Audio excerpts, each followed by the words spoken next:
जब resin flow करता है मोल्ड के अंदर तो कई बार पाल्ट की सतह पर लहरदार धारियाँ बनने लगती हैं, लहरें बनने लगती हैं।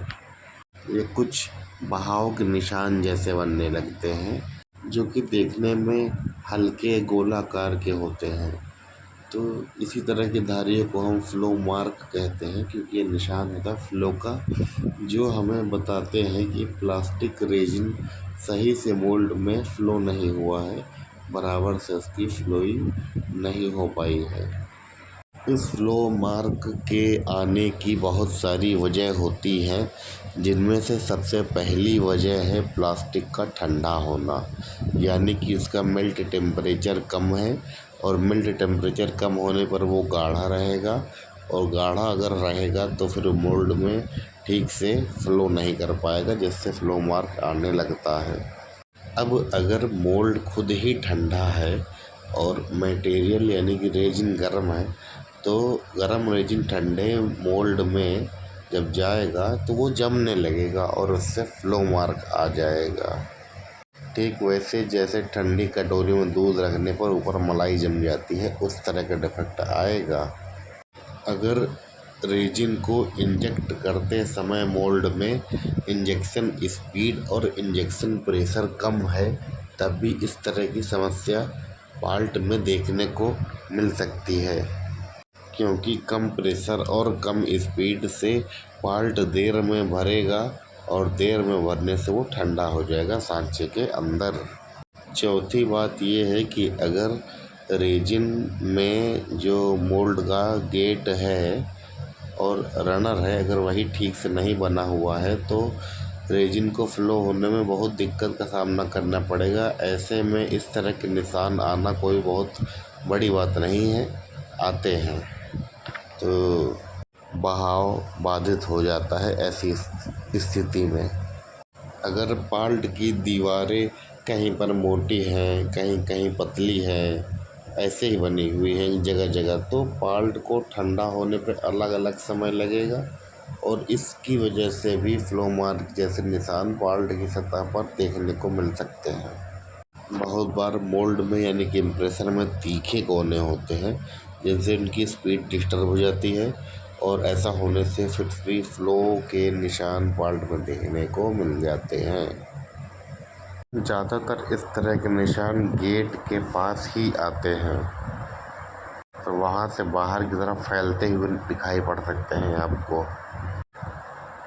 अब इस समस्या का जो हल है वो बताता हूँ मैं आपको। तो जैसे कि समस्या मैंने बताया था वैसे इसका समाधान करेंगे। सबसे पहले हमने कहा था कि मेल्ट टेम्परेचर कम होने से फ्लो मार्क आता है, तो हमें मेल्ट टेम्परेचर बढ़ाना है। ठीक है, अगर वहाँ से भी नहीं है, सही है, तो हम मोल्ड का टेम्परेचर बढ़ाएंगे, मोल्ड को गर्म रहने देंगे। अगर आपको लगता है कि ये भी सही है तो हम फिर इंजेक्शन स्पीड और प्रेशर को थोड़ा बहुत बढ़ा लेंगे। अगर आपको ये भी लगता है कि सही है तो हम गेट की पोजीशन को थोड़ा चेंज करेंगे और ऐसी जगह रखेंगे जहाँ से फ्लो के निशान ना आए, और पाल्ट की जो दीवारें हैं उनको भी इवन रखने की कोशिश करेंगे, समभाव रूप से बराबर रखने की कोशिश करेंगे ताकि सही तरीके से फ्लो मार्क ना आए। और अगर मटेरियल की बात करें तो बिल्कुल सूखा मटेरियल यूज करें, अच्छी क्वालिटी का मटेरियल यूज करना चाहिए। अगर मोल्ड में एयर ट्रैप हो गई है तो उसका भी ध्यान रखें, आप मोल्ड की एयर को निकालें। उसके बाद मोल्ड के तीखे कोने को सही करें क्योंकि उससे समस्या हो सकती है, तो उस चीज़ से आप बचें ताकि मोल्ड में फ्लो बढ़िया से हो। ये एक ट्रायल एंड एरर मेथड है, कृपया एक एक करके ही प्रोसेस को छेड़ें, इकट्ठा कुछ भी नहीं छेड़ना है क्योंकि समस्या की वजह कुछ भी हो सकती है, किसी को नहीं पता रहता है। तो बदलाव करने में क्या फ़र्क पड़ता है इस चीज़ को आपको बहुत गौर से देखना होगा। तो आज की वीडियो हमने फ्लो मार्क कवर किया है। अगर वीडियो पसंद आया हो तो चैनल को तो आपको सब्सक्राइब करना ही है, और अगर इंस्टाग्राम पे देख रहे हैं तो फॉलो करना है। इसके अलावा लिंक्डइन पे है अगर आप तो फॉलो करिए, तो हमें फॉलो करें वीडियो को लाइक करें, शेयर करें और जो भी बताया गया है उसको ध्यान से देखें, बार बार देखो, उसको समझो, उसके बाद ही अपनी कंपनी में जा कर के उस चीज़ को एनालाइज करके उसको यूज़ करो। अगर कोई और प्रॉब्लम आए तो कमेंट करो, बताओ क्या समस्या से झेल रहे हो, मोल्ड में, मटेरियल में, डिज़ाइनिंग में, क्वालिटी में, इंजेक्शन मोल्डिंग में हो, और क्या प्रॉब्लम आप अभी झेल रहे हो, उसको देख रहे हो, उसको शेयर करो। कोशिश करूँगा उसको समझाने की, आपको सॉल्व करने की आपके साथ। तब तक के लिए जय श्री राम, जय हिंद। अच्छे से पढ़ाई करते रहें आप लोग। Best wishes.